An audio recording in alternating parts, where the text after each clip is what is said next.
అమరావతి జయహో అమరావతి.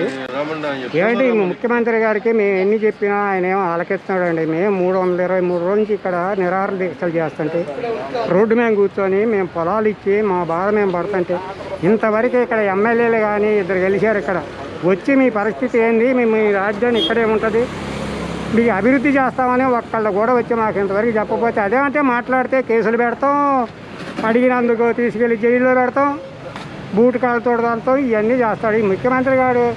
ఎప్పుడైనా సరే వచ్చి ముఖ్యమంత్రి గారికి మాకు ఎంత దూరం ఉందండి, ఇక్కడికి అక్కడికి 10 కిలోమీటర్ల దూరం ఉంది. వచ్చి ఈ రోడ్ను పోతాడు, అసెంబ్లీ హాల్కి పోతాడు, కానీ పట్ల కట్టుకొని జనం కనపడకుండా పోతాడు. అసలు ఏం ముఖ్యమంత్రి అండి? ఇంతవరకు ఇంతమంది ముఖ్యమంత్రులు చేశారు ఆంధ్రప్రదేశ్లో. ఈ ముఖ్యమంత్రి ఏదీ లేడండి. మేము ఎకరం పొలం ఇచ్చి వాళ్ళకి 75 సెంటు ఇచ్చి మేము 50 సెంటు తీసుకుంటే మా 50 సెంటు సంగతి ఏందని అడిగితే 6 రాజ్యాలు అంటాడు, 30 రాజ్యాలు అని ఇంకొకళ్ళు అంటారు, ఇక్కడ శ్మశానం అంటాడు, ఇక్కడ ఎడారి అంటాడు. అది ఏం ముఖ్యమంత్రి గారండి? మాకు న్యాయం చేయమని మేము 323 రోజు నుంచి కూర్చుంటుంటే ఇంతవరకు మాకు వచ్చి ఎవరు పలకరించే నాదులు లేడు. మా బాధలేందో మేము ఇచ్చి పడుతుంటే ఈయన ఏం చేస్తున్నాడో మాకు తెలియదు.